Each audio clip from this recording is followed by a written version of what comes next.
saya mengatakan Gus Dur itu lebih pendeta dari saya.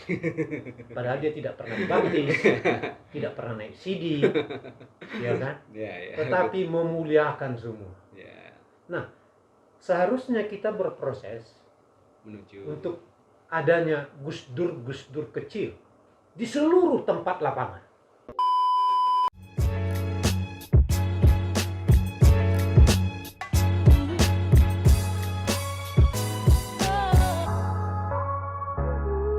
Nah, itu tadi, tapi menekankan nilai itu kan memang butuh ini Pak ya. Karena tadi kan kita udah terbiasa dengan katakanlah gitu ya bahwa oh iya, saya Kristen, saya yang penting rajin ke gereja, saya memang ya ikut hal-hal yang baik gitu ya. Maksudnya melakukan semua ritual-ritual yang tadi gitu kan.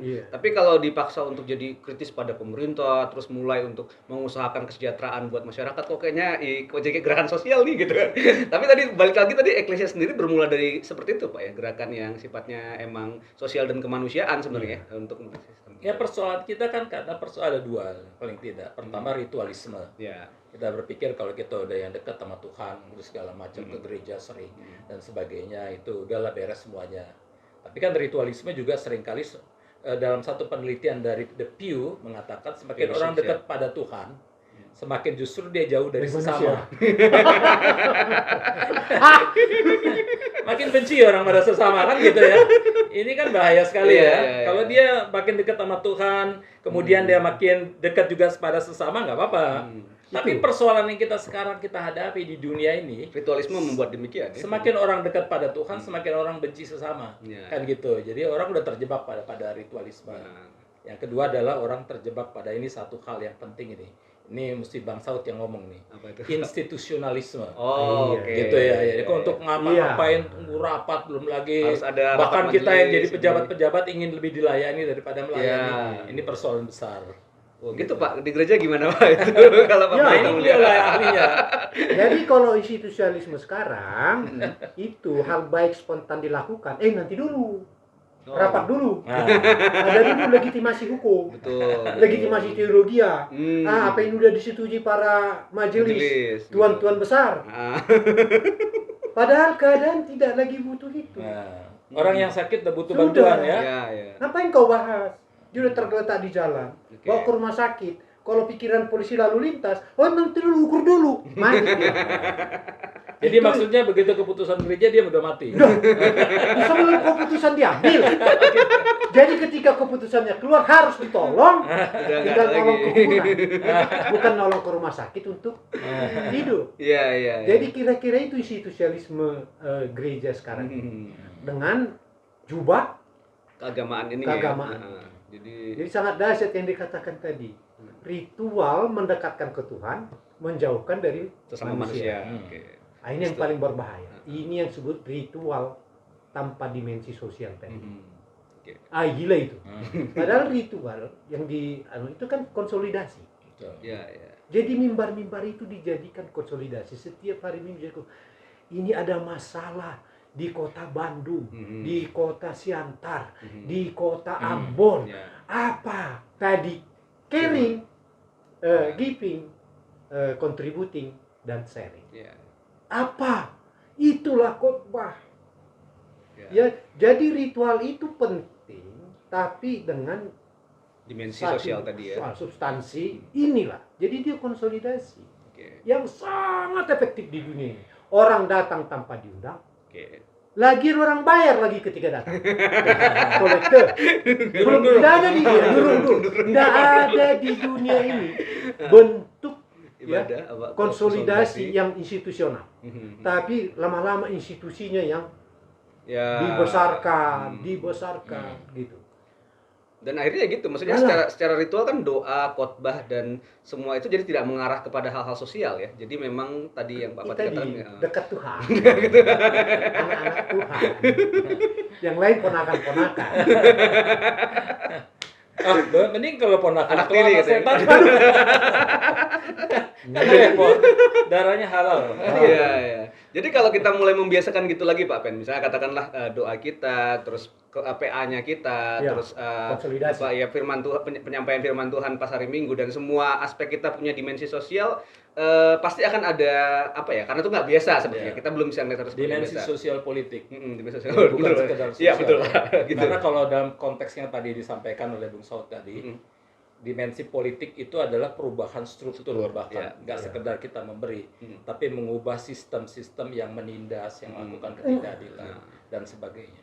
Tapi kan kalau khotbah kayak gitu, kayaknya ini apa nih? Ini agitasi apa gitu kalau gitu. Nah, nggak apa-apa. Jadi karena gini, saya dulu pernah berkhotbah satu saat di gereja, lalu kemudian majelis saya bilang, ngapain you masukin politik ke gereja? Saya langsung kumpulin mereka semua. Ini apa? Cuma suara Anda aja. Ada beberapa yang ikut. Oke, kita kumpul semua. Sekarang saya tanya, mana kehidupan yang tidak ada politik? Ya. Seluruh hidup ini politik semuanya. You mau kencing pun ada perdanya, gitu ya. Jadi hidup ini kalau kita nggak terlibat di situ, kebijakan-kebijakan politik itu bisa membuat kita semakin manusiawi, tapi menciptakan yang dehumanisasi. Kita nggak punya pilihan kecuali ikut terlibat di situ. Memikirkan kalau Bung Saud masuk di dalam, saya dari luar. jadi kami luar dalam. Gitu ya. Nah kalau dari Pak Saud sendiri ada nggak selama ini upaya yang dikerjakan supaya paling nggak tahu nih di sinode gerejanya atau di jemaatnya seperti apa, tapi kalau dari yang dialami saat mencoba menyampaikan itu ke tengah jemaat atau keluarga jemaat, tantangan dan ini seperti apa Pak? Pahit. Jadi stigma pendeta politik. Ya. Nah karena stigma itu begitu dominan, Saud itu nggak boleh masuk struktur. Oke. Jadi itu tahun 2016. Oke. Setelah itu saya berpikir, lah kalau dokter menyembuhkan satu orang, dosen itu menyembuhkan satu generasi. Oke. Saya putuskan untuk jadi dosen teologi. Dan sudah satu generasi 5 tahun. Ya. Artinya yang dari tingkat 1 sampai lulus udah lulus. Nah, jadi ya udah kalau sudah begitu, dan kemudian saya memang mengambil etika sosial, politik, lingkungan dan lain sebagainya. Jadi pembacaan itu yang baru. Jadi saya udah rasakan pahit getirnya untuk bergerak di luar ritual. Ritual itu kan sangat nyaman. Iya. Kan saya bilang ya, kita tinggalkan zona nyaman. Sama seperti Yesus meninggalkan zona nyaman itu. Dihadapi, dia tampil di tepi sungai, di jalanan, ada konfrontasi, ada ini. Terus dia diserang dan lain sebagainya. Jadi ya, tapi saya pikir saya mengalami kepahitan gitu, seberapa lah itu dibanding Yesus. Itu membuat saya tetap berkorban. Oh ya, kalau di nyanyi sunyi di jalan yang sunyi ya, di tepi yang sepi. Suara di padang gurun kalau kata Yohanes.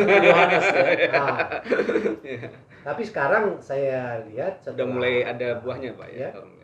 Ada buahnya, apalagi setelah jadi ketika saya masuk wakil ketua Panwas Pemilu ada 76 masuk SMS, belum ada WA. Pendeta sesat, masuk ke dunia politik, pendeta yang cari uang, kuasa, ABC dan lain sebagainya. Kan kalau kita bisa marah sekali, tapi saya seperti dikasih penguatan lah ya, hidayat. Nah, bagaimana saya menaklukkan yang 76 orang ini? Saya layani dengan baik. Itu hampir ada 10 hari. Dan di ujungnya mereka mengatakan, kami berdoa untuk Bapak Pendeta. Di situ saya yakin kalau ada penjelasan sebenarnya jemaat yang ini, memberikan perspektif lain lah ya. Betul. Lah, bagaimana kita bersaksi ini dan lain sebagainya. Yang dikatakan tadi oleh Bung Berti, politik itu sampai ke dapur, sampai ke perut. Betul.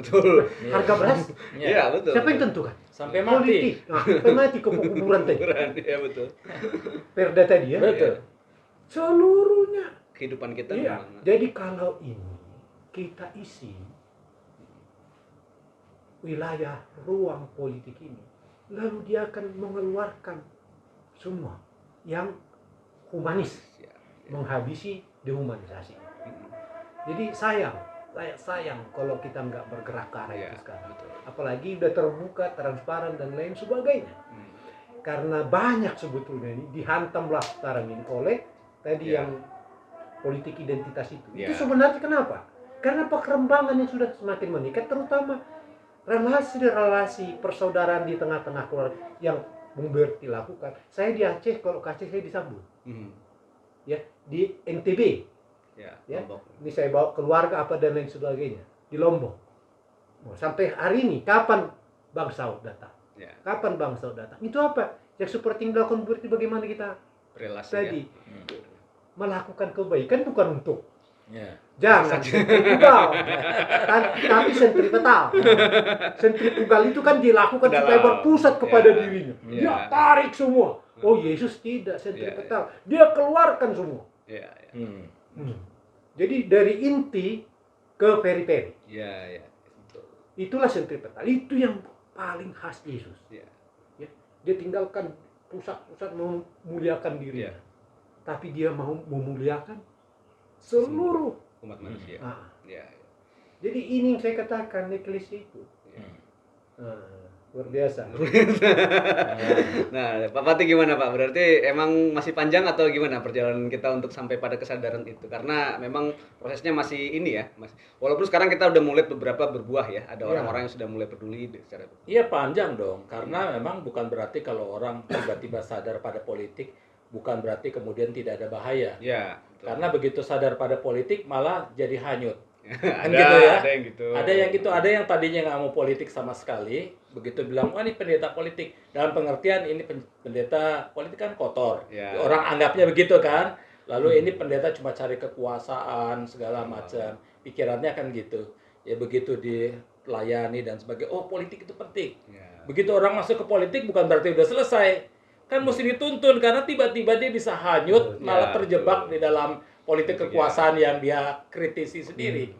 Jadi oleh karena itu tugas kita banyak. Karena pertama adalah membuat orang sadar pada politik. Kedua adalah ketika sudah berpolitik tetap sadar. Jangan mabuk dan jangan hanyut ya Pak. Itu penting emang jadi sorotan sendiri. Dan kalau boleh dibilang sebenarnya ya khotbah ritual dan segala macamnya mulai ya punya dimensi itu seharusnya sudah harus ditekankan berkali-kali ritual dengan kondisi-kondisi objektif masyarakat itu harus match.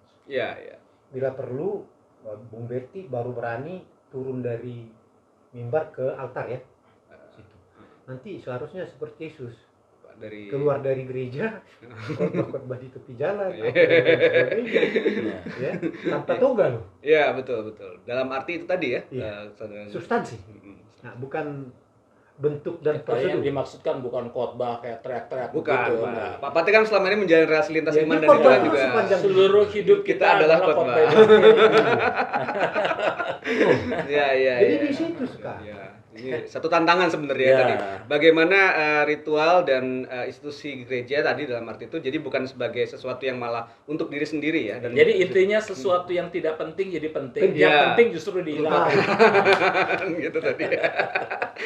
Ya itu memang jadi PR besar ya. Ini terima kasih sudah sedikit membukakan tadi Pendeta Saud dan Pak Pati juga ya sudah mengingatkan kita kembali bahwa fungsi gereja eklesia tadi itu sebenarnya tadi ya gerakan yang sifatnya memang mengubah secara kemanusiaan ya nilai-nilai kerajaan Allah itu diterapkan dalam hidup sesama dan di masyarakat gitu. Jadi bukan untuk diri sendiri supaya dekat dengan Tuhan makin jauh dari sesama tadi bukan gitu ya. Dan bukan untuk kelompok sendiri. Betul Pak. Ya. Terima kasih udah berbagi. Nanti kita punya PR masih besar ini. Nanti kita akan obrolan yang lebih seru lagi soal dimensinya di demokrasi dan yang lain. Nanti kita bakal masih ketemu sama Pendeta Saud nanti ya. Amin. Kita tidak dituduh nanti subversif ini kan Pak ya. Thank you, terima kasih Pendeta Saud, terima kasih Pak Pati, terima kasih buat rekan-rekan sekalian yang menyaksikan. Sampai jumpa di Opini Berti berikutnya.